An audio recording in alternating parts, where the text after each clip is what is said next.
Hi friends, ಇದು ನನ್ನ first video. ಯಾರೂ ಸ್ಕಿಪ್ ಮಾಡೋಕ್ಕೆ ಹೋಗಬೇಡಿ, ಫುಲ್ ವಿಡಿಯೋ ನೋಡಿ. 1000 ಸಬ್ಸ್ಕ್ರೈಬರ್ಸ್ ಹೇಗೆ ತಗೊಳ್ಳೋದು, ವಿಡಿಯೋನ ಹೇಗೆ ವೈರಲ್ ಮಾಡೋದು, ಇದನ್ನು ನಾನು ನಿಮ್ಗೆ ಹೇಳ್ತೀನಿ. ಯಾಕಂದರೆ ನನಗೂ ಈಗಲೇ 1000 ಸಬ್ಸ್ಕ್ರೈಬರ್ಸ್ ಆಗಿದ್ದಾರೆ, 1200 ಆಗಿದ್ದಾರೆ. ನಾನು ಅದನ್ನು ಹೇಗೆ ಗೇನ್ ಮಾಡಿದೆ, ಯಾವ ಥರ ನಾನು ಸಬ್ಸ್ಕ್ರೈಬರ್ಸ್ನ ನನ್ನ ಕಡೆ ಹೇಳಿದೆ, 1000 ಸಬ್ಸ್ಕ್ರೈಬರ್ಸ್ನ, ಇದನ್ನು ನಾನು ಇವತ್ತು ನಿಮ್ಗೆ ಹೇಳ್ತೀನಿ. ಹೆಂಗೆ ಹೇಳ್ತೀನಿ ಅಂದರೆ, ಒಂದು ಟಾಪಿಕ್ ಬರ್ಕೊಂಡಿದ್ದೀನಿ. ಆ ಟಾಪಿಕ್ ಪ್ರಕಾರ ನನಗೆ ಹೇಗೆ ಬಂದರು ಏನು ಅನ್ನೋದು ಹೇಳ್ತೀನಿ. ಇದರಿಂದ ನಿಮಗೂ ಒಂದು ಐಡಿಯಾ ಬರ್ಬೋದು. ಓಕೆನಾ?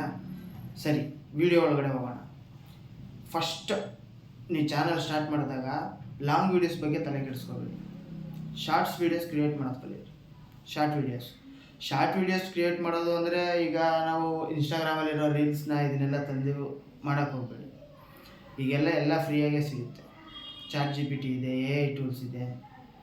ಸಿಂಪಲ್ಲಾಗಿ ಹೇಳ್ಬೇಕಂದ್ರೆ, ನಾನು ಆ್ಯನಿಮೇಷನ್ ವೀಡಿಯೋಸ್ ಮಾಡ್ತೀನಿ, ಶಾರ್ಟ್ಸಲ್ಲೇ ಆ್ಯನಿಮೇಷನ್ ವೀಡಿಯೋಸ್ ಮಾಡ್ತೀನಿ. ಓಕೆನಾ? ನೀವೇನು ಮಾಡಬೇಕು ಅಂದ್ಕೊಂಡಿದ್ದೀರ, ChatGPTಗೆ ಸುಮ್ಮನೆ ಸಿಂಪಲ್ಲಾಗಿ ಹೇಳಿದ್ರು ಸ್ಕ್ರಿಪ್ಟ್ ಬರ್ಕೊಡುತ್ತೆ. ಅದನ್ನು ತಗೊಂಡೋಗಿ ಪಿಕ್ಲುಮನ್ ಅದು ಇದರಲ್ಲಿ ಇಮೇಜ್ ಜನ್ರೇಟ್ ಮಾಡ್ಕೋಬೋದು. ಇಮೇಜ್ ಜನ್ರೇಟ್ ಮಾಡ್ಕೊಂಡಿದ್ರನ್ನ ರನ್ವೇ MI ಇದೆ, ಕ್ಲಿಂಗ್ AI ಇದೆ, ಇಲ್ಲ ಮೇಟಾ AI ಇದೆ, ತುಂಬ AIಗಳಿದ್ದಾವೆ ಆ್ಯನಿಮೇಷನ್ ಮಾಡೋದಕ್ಕೆ.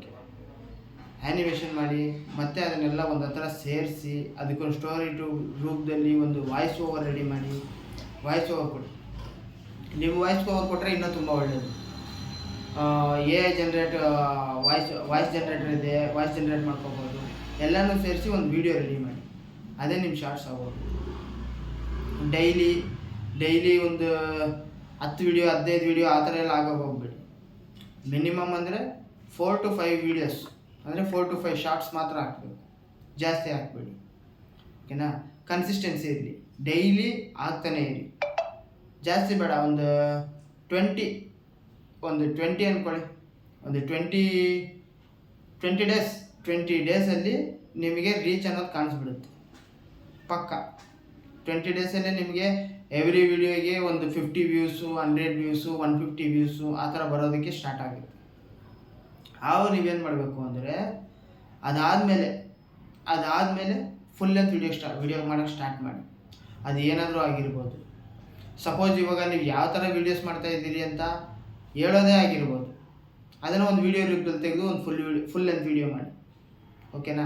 ಫುಲ್ ಲೆಂತ್ ವೀಡಿಯೋ ಮಾಡಿಬಿಟ್ಟು ಅದನ್ನು ಯೂಟ್ಯೂಬಲ್ಲಿ ಅಪ್ಲೋಡ್ ಮಾಡಿದ್ರೆ, ಇವಾಗ ನೀವು ಈ ಶಾರ್ಟ್ಸ್ ಏನು ಅಪ್ಲೋಡ್ ಮಾಡ್ತೀರಾ, ಶಾರ್ಟ್ಸ್ ಅಪ್ಲೋಡ್ ಮಾಡೋ ಜಾಗದಲ್ಲಿ ಅಲ್ಲಿ ಕೆಳಗಡೆ ನಿಮಗೆ ರಿಲೇಟೆಡ್ ವಿಡಿಯೋ ಅಂತ ಒಂದು ಆಪ್ಷನ್ ಇರುತ್ತೆ.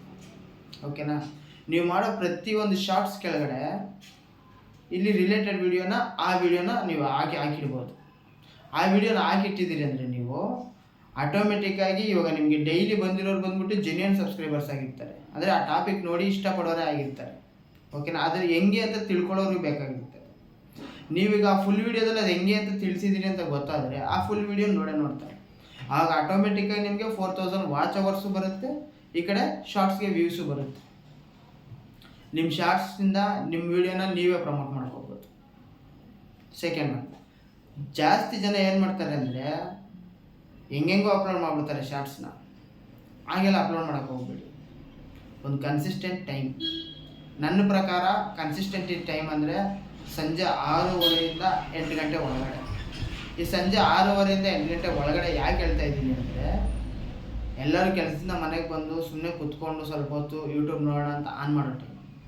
ಆ ಟೈಮಲ್ಲಿ ನಿಮ್ಮ ವಿಡಿಯೋ ಅಪ್ಲೋಡ್ ಆಗಿದೆ ಅಂದರೆ ಫಸ್ಟ್ ಹೋಗುತ್ತೆ ಅವ್ರಿಗೆ.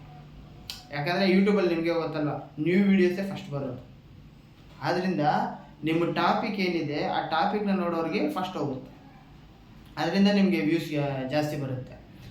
ಇದಾದಮೇಲೆ ಏನು ಹೇಳ್ತೀನಿ ಅಂದರೆ, ನಾನು ಹ್ಯಾಶ್ಟ್ಯಾಗ್ಸು ಯಾವುದಾವುದೋ ಕೊಡೋಕೆ ಹೋಗಬೇಡಿ. ನಿಮ್ಮ ಶಾರ್ಟ್ಸಲ್ಲಿ ಏನು ಕಂಟೆಂಟ್ ಇದೆ ಆ ಕಂಟೆಂಟ್ ಮಾತ್ರನೇ ಟೈಟ್ಲ್ ಆಗಿದೆ. ಹ್ಯಾಶ್ಟ್ಯಾಗ್ಸ್ ನಾನು ಹೇಳೋದು 4 ಹ್ಯಾಶ್ಟ್ಯಾಗ್ಸ್, ಇನ್ಯಾವುದು ಹಾಕೋಕ್ಕೂ ಹೋಗಬೇಡಿ. ಒಂದು ಶಾರ್ಟ್ಸ್, ಇನ್ನೊಂದು ಯೂಟ್ಯೂಬ್ ಶಾರ್ಟ್ಸ್, ಇನ್ನೊಂದು ವೈರಲ್ ಮತ್ತು ಟ್ರೆಂಡಿಂಗ್. ಈ 4 ಶಾರ್ಟ್ಸ್ ಮಾತ್ರನೇ ಹಾಕಿ, ಜಾಸ್ತಿ ಹಾಕೋಕ್ಕೆ ಹೋಗಬೇಡಿ. ಮತ್ತು ಅಪ್ಲೋಡ್ ಮಾಡಬೇಕಾದ್ರೆ ಡೈರೆಕ್ಟಾಗಿ ಪಬ್ಲಿಕ್ ಮಾಡಬೇಡಿ. ಅದನ್ನು ಪ್ರೈವೇಟಲ್ಲಿ ಇಟ್ಟು, ಇಲ್ಲಾಂದರೆ ಶೆಡ್ಯೂಲ್ ಮಾಡಿ, ಪರವಾಗಿಲ್ಲ. ಶೆಡ್ಯೂಲ್ ಮಾಡಿದ್ರೆ ಇನ್ನೂ ಒಳ್ಳೆಯದು. ಒಂದೇ ಅಟ್ ಎ ಟೈಮ್ಗೆ ನಿಮ್ಮದು 5 ವೀಡಿಯೋಸ್ ಹೋಗ್ಬೋದು. 4 to 5 videos at A time. ಅಷ್ಟೇ ಬೇಕಾಗಿರೋದು. ಅದು ಬಿಟ್ಬಿಟ್ಟು ಮತ್ತೆ ಇನ್ನೇನು ತಲೆನೇ ಕೆಡಿಸ್ಕೊಳಕ್ಕೆ ಹೋಗ್ಬೇಡಿ ನೀವು. ಯಾಕೆ ಹೇಳ್ತಾ ಇದ್ದೀನಿ ಅಂದರೆ, ಈ 4 to 5 hours 4 to 5 ಶಾರ್ಟ್ಸ್ ಹಾಕ್ತೀರ ನೀವು. ಈ ಶಾರ್ಟ್ಸ್ನ ನಾವು ಯೂಟ್ಯೂಬ್ಗೆ ಹಾಕಿ ಅಪ್ಲೋಡ್ ಮಾಡಿ ಬಿಟ್ಬಿಟ್ಟಿದ್ದೀರಿ ಅಂದ್ಕೊಳ್ಳಿ. ಕೆಲವೊಂದು ಸಾರಿ ನಾವು ಡೈರೆಕ್ಟ್ ಅಪ್ಲೋಡ್ ಮಾಡಿದ್ರೆ ಅದು HD ಕ್ವಾಲಿಟಿಯಲ್ಲಿ ಅಪ್ಲೋಡ್ ಆಗೋದು, HD ಕ್ವಾಲಿಟಿಯಲ್ಲಿ ಅಪ್ಲೋಡ್ ಆಗಲ್ಲ. ಆ ಥರ ಅಪ್ಲೋಡ್ ಆಗಬೇಕು ಅಂದರೆ ಅದಕ್ಕೆ ಸ್ವಲ್ಪ ಟೈಮ್ ತಗೊಳುತ್ತೆ. ನಾವು ಹಾಕಿರೋದು ಹೆಂಗಿದ್ರು ಇನ್ನೂ ವಿಸಿಬಿಲಿಟಿ ಆಗಿರಲ್ಲ, ಅಷ್ಟರಲ್ಲೇ ಅದು HD ತಗೊಳುತ್ತೆ. ಪ್ಲಸ್ ಇನ್ನೊಂದೇನೆಂದರೆ ಯೂಟ್ಯೂಬ್ಗೆ ಗೊತ್ತಾಗುತ್ತೆ ನಿಮ್ಮ ವಿಡಿಯೋ ಯಾವ ಟಾಪಿಕಲ್ಲಿದೆ ಏನು ಎಲ್ಲ ಅರ್ಥ ಮಾಡೋದಕ್ಕೆ ಸ್ವಲ್ಪ ಟೈಮ್ ಬೇಕಾಗುತ್ತೆ. ಆದ್ದರಿಂದ ನೀವು ಅದನ್ನು ಏನು ಮಾಡ್ತೀರ ಅಂದರೆ, ಈ ಯೂಟ್ಯೂಬ್ ವಿಡಿಯೋದಲ್ಲಿ ಏನು ಹೇಳಿದ್ದೀರಾ ಅದನ್ನು ಹೇಳಿದ್ದೀರಲ್ವಾ, ಅದನ್ನ ಇದ್ಕೊಂಡು ಸ್ಟ್ರೈಟಾಗಿ ನೀವು ಪಬ್ಲಿಷ್ ಮಾಡೋದ್ರಿಂದ ಸಡನ್ನಾಗಿ ಯಾರಿಗೂ ರೀಚ್ ಆಗಲ್ಲ.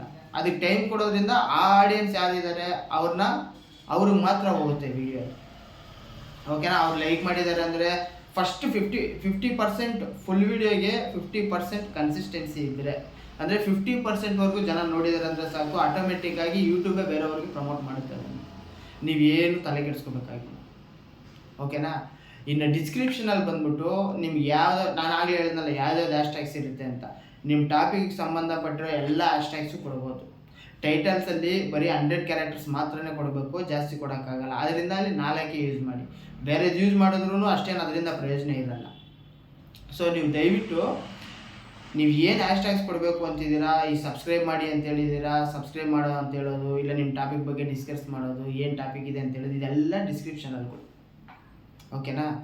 ಅದಾದಮೇಲೆ ವಿಡಿಯೋನ ಅಪ್ಲೋಡ್ ಮಾಡಬೇಕಾದ್ರೆ ಅಪ್ಲೋಡ್ ಮಾಡಿ ಆದಮೇಲೆ ಅನ್ಲಿಸ್ಟಲ್ಲಿ ಇಡಿ, ಅನ್ಲಿಸ್ಟು ಅಥವಾ ಶೆಡ್ಯೂಲಲ್ಲಿ ಇಡಿ. ಓಕೆನಾ? ಅಟ್ ಎ ಟೈಮ್ ಮಾಡಬೇಕು. ಓಕೆನಾ? ಡೈಲಿ 5 ವೀಡಿಯೋಸ್ ಮಾಡಿ, 5 ಶಾರ್ಟ್ಸ್ ಮಾಡಿ. ಡೈಲಿ 5 ಶಾರ್ಟ್ಸ್ ಮಾತ್ರನೇ ಮಾಡಿ.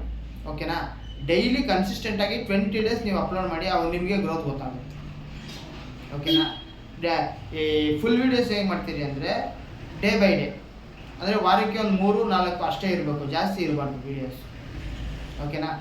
ಯಾಕೆ ಹೇಳ್ತಾ ಇದ್ದೀನಿ ಅಂದರೆ, ನಾವು ಡೈಲಿ ಅಪ್ಲೋಡ್ ಮಾಡ್ತೀರಿ, ಡೈಲಿ 4-5 ವೀಡಿಯೋ ಅಪ್ಲೋಡ್ ಮಾಡ್ತೀರಿ ಅಂದರೆ ಅದೊಂಥರ, ಇವಾಗ ಡೈಲಿ ನಮ್ದೊಂದು ವೀಡಿಯೋ ನೋಡ್ತಾರೆ, ಓಕೆ ಡೈಲಿ ನಮ್ಮದೇ ವೀಡಿಯೋಸ್ ಬರ್ತಾಯಿದ್ರೆ ಏನು ಮಾಡ್ತಾರೆ ಅವರು, ಏನಿದು ಇವ್ರದ್ದೇ ಬರ್ತಾಯಿದೆ ಬೇಡ ಅಂತ ತಳ್ಳಿಬಿಡ್ತಾರೆ. ಅದಕ್ಕೇನು ಹೇಳ್ತೀನಿ ಅಂದರೆ, ಡೇ ಬೈ ಡೇ ಇವತ್ತು ನೀವು ವೀಡಿಯೋನ ರೆಡಿ ಮಾಡಿ, ನಾಳೆ ಅಪ್ಲೋಡ್ ಮಾಡಿ. ಓಕೆನಾ? ನಾಳಿದ್ದು ವೀಡಿಯೋ ರೆಡಿ ಮಾಡಿ, ಆಚೆ ನಾಳಿದ್ದು ಅಪ್ಲೋಡ್ ಮಾಡಿ. ಈ ಥರ day by day video upload ಮಾಡ್ಕೊಳ್ಳಿ. ನಿಮಗೆ ಯಾವುದು ತುಂಬ ಇಂಟ್ರೆಸ್ಟಿಂಗ್ ಆಗಿದೆ ಈ ವಿಡಿಯೋ, ಇದು ಹೋಗುತ್ತೆ ಮುಂದಕ್ಕೆ ಅನಿಸುತ್ತೋ ಅದನ್ನು ನಿಮ್ಮ ಶಾರ್ಟ್ಸಲ್ಲಿ ಪ್ರಮೋಟ್ ಮಾಡಿ. ಓಕೆನಾ? ನಿಮ್ಮ ಶಾರ್ಟ್ಸಲ್ಲಿ ಪ್ರಮೋಟ್ ಮಾಡಿದ್ರೆ ಏನಾಗುತ್ತೆ ಅಂದರೆ, ಆ ಶಾರ್ಟ್ಸ್ ನೋಡಿರೋರಿಗೆ ಆ ಶಾರ್ಟ್ಸ್ ಏನು, ಅದನ್ನ ಹೆಂಗೆ ಕ್ರಿಯೇಟ್ ಮಾಡ್ತಾರೆ ಅಂತ ತಿಳ್ಕೊಳ್ಳೋಂಥ ಕುತೂಹಲ ಇರುತ್ತೆ. ಆ ಶಾರ್ಟ್ಸ್ ನೋಡೋರು ಆಟೋಮೆಟಿಕ್ಕಾಗಿ ಅಲ್ಲಿ ಕ್ಲಿಕ್ ಮಾಡ್ತಾರೆ. ನಿಮಗೆ 1 minute ನೋಡಿದ್ರೆ ಸಾಕು. ಆ 1 minute ಅನ್ನೋದು ತುಂಬ ಇಂಪಾರ್ಟೆಂಟು. 1 minute ಅನ್ನೋದು ಕೂಡ ತುಂಬ ಇಂಪಾರ್ಟೆಂಟ್. 1 minute ಅನ್ನೋದು ಕೂಡ. ಇಷ್ಟೆಲ್ಲ ಆದಮೇಲೆ ನೀವು ಅಪ್ಲೋಡ್ ಮಾಡ್ತೀರಲ್ವಾ, ಅಪ್ಲೋಡ್ ಮಾಡಿ ಎಲ್ಲ ಆಯಿತು, ನಿಮಗೆ ವ್ಯೂಸ್ ಬರ್ತಾ ಇಲ್ಲ. ವ್ಯೂಸ್ ಬಂದಿಲ್ಲ ಅಂದ್ರೂ ಕಂಟಿನ್ಯೂಟಿ ಬಿಡಬೇಡಿ. ನಾನು ಮಾಡಿದ ತಪ್ಪದೆ. ಓಕೆನಾ? ನಾನೊಂದು 6 months ಬ್ಯಾಕು ವೀಡಿಯೋಸ್ ಮಾಡಿದೆ, ಡೈಲಿ 20 ವ್ಯೂಸು 30 ವ್ಯೂಸು ಬರ್ತಾಯಿತ್ತು ಅಂತ ಬಿಟ್ಬಿಟ್ಟೆ. ಓಕೆನಾ? ಲಾಸ್ಟ್ ಬಿಫೋರ್ ಒಂದು 20 daysಯಿಂದ ಡೈಲಿ ಶಾರ್ಟ್ಸ್ ಅಪ್ಲೋಡ್ ಮಾಡ್ತಾಯಿದ್ದೀನಿ. ಒಳ್ಳೆ ರೀಚ್ ಬರ್ತಾಯಿದೆ, ಒಳ್ಳೆ ವ್ಯೂಸ್ ಬರ್ತಾಯಿದೆ. ಕೆಲವೊಂದು ವೀಡಿಯೋಸು ಬರ್ತಾ ಇಲ್ಲ. ಓಕೆನಾ? ಬಟ್ ನಾವು ಕನ್ಸಿಸ್ಟೆನ್ಸಿ ಬಿಡಬಾರ್ದು. ಅದನ್ನು ಕನ್ಸಿಸ್ಟೆನ್ಸಿ ಬಿಟ್ಟರೆ ಅದು ತುಂಬ ಕಷ್ಟ. ಈಗ ನಾನು ಇವತ್ತು 5 ಶಾರ್ಟ್ಸ್ ಹಾಕಿದ್ದೀನಿ, ಇನ್ನೊಂದು 3 ದಿವಸ ಬಿಟ್ಟು ಇನ್ನೊಂದು 5 ಶಾರ್ಟ್ಸ್ ಹಾಕ್ತೀನಿ ಅಂದರೆ ಆ ಥರ ಆಗಲ್ಲ. ಶಾರ್ಟ್ಸ್ ಅನ್ನೋದು ಡೈಲಿ ಇರಬೇಕು. ಯಾಕಂದರೆ ನಿಮ್ಮ ಸಬ್ಸ್ಕ್ರೈಬರ್ಸ್ನ ನೀವು ಎಂಗೇಜಿಂಗ್ ಆಗಿಡಬೇಕು. ನಿಮ್ಗೆ ಟಾಪಿಕ್ ಬರ್ಕೊಂಬಂದಿದ್ದೀನಿ, ನಿಮಗೆ ಇದು ಮಾಡಬಾರ್ದು ಅಂತ. ಓಕೆನಾ? ಫಸ್ಟ್ ಆಸ್ಕ್ ಕೇಳಿ ಅವ್ರನ್ನ ಸಬ್ಸ್ಕ್ರೈಬ್ ಮಾಡಿ ಅಂತ. ಬಟ್ ಟೈಟಲ್ ಫಸ್ಟಲ್ಲೇ ಕೇಳಕ್ಕೆ ಹೋಗಬೇಡಿ. ನಿಮ್ಮ ವಿಡಿಯೋ ಎಲ್ಲ ಆದಮೇಲೆ ಲಾಸ್ಟಲ್ಲಿ ಕೇಳಿ. ಯಾಕಂದರೆ ಫಸ್ಟಲ್ಲೇ ನೀವು ಆ ಥರ ಕೇಳಿದ್ರೆ ಏನಿದು ಅಂತ ಹೋಗ್ಬಿಡ್ತಾರೆ ಕೆಲವರು. ಆದ ಕಾರಣದಿಂದ ವಿಡಿಯೋ ಎಲ್ಲ ನಿಮ್ದು ಏನಿದೆಯೋ ಅದೆಲ್ಲ ಕ್ಲಿಯರ್ ಮಾಡಿ, ಅದಾದಮೇಲೆ ಕ್ಲಿಯರ್ ಮಾಡಿಕೊಂಡು ಫುಲ್ ಲಾಸ್ಟಲ್ಲಿ ಕೇಳಿ ಸಬ್ಸ್ಕ್ರೈಬ್ ಮಾಡಿ ಅಂತ. ಓಕೆನಾ? ಶಾರ್ಟ್ಸ್ಗೆ ಫಸ್ಟ್ 3 seconds ಅನ್ನೋದು ತುಂಬ ಇಂಪಾರ್ಟೆಂಟ್ ಆಗುತ್ತೆ. ಫಸ್ಟ್ 3 seconds ಅನ್ನೋದು ತುಂಬ ಇಂಪಾರ್ಟೆಂಟ್. ನಿಮ್ಮ ಶಾರ್ಟ್ಸ್ನ ಫಸ್ಟ್ ನೋಡ್ತಾರಲ್ವಾ, ನೋಡಿ ಅದನ್ನು ಕ್ಲಿಕ್ ಮಾಡಿದಾಗ 3 seconds 5 seconds ನೋಡಿದ್ದಾರೆ ಅಂದರೆ ನೆಕ್ಸ್ಟ್ ಇನ್ನೊಬ್ರಿಗೆ ಹೋಗುತ್ತೆ. ಅವರು ನೋಡಿದ್ದಾರೆ ಅಂದರೆ ಇನ್ನೊಬ್ರಿಗೆ ಹೋಗುತ್ತೆ. ಬಟ್ ಅದಕ್ಕೇ ಯಾವುದೇ ಶಾರ್ಟ್ಸ್ ಮಾಡಬೇಕಾದ್ರೂ ಫಸ್ಟ್ 5 to 10 seconds ಇಂಟ್ರೆಸ್ಟಿಂಗ್ ಆಗಿರೋ ಥರ ನೋಡ್ಕೊಳ್ಳಿ. ಇಂಟ್ರೆಸ್ಟಿಂಗ್ ಇರು. ಫಸ್ಟ್ 5 to 10 ಸೆಕೆಂಡ್ಸ್ ಇಂಟ್ರೆಸ್ಟಿಂಗ್ ಆಗಿರ್ಬೇಕು. ಅದಾದಮೇಲೆ ಏನಾದರೂ ಮಾಡಿ ಅಂತ ಹೇಳಲ್ಲ ನಾನು. ಅದಾದಮೇಲೆ ನಿಮ್ಮ ಸ್ಟೋರಿ ಏನಿದೆಯೋ ಅಂತ ಎಕ್ಸ್ಪ್ಲೇನ್ ಮಾಡಿ. ಬಟ್ 5 to 10 ಸೆಕೆಂಡ್ಸ್ ಏನಿದೆ ಫಸ್ಟಲ್ಲಿ, ಅದು ತುಂಬ ಇಂಪಾರ್ಟೆಂಟ್. ಅದನ್ನು ನೋಡ್ಕೊಳ್ಳಿ. ಅದನ್ನು ನೋಡಿಕೊಂಡು ಕ್ಲೀನಾಗಿ ಮಾಡಿ. ಓಕೆನಾ?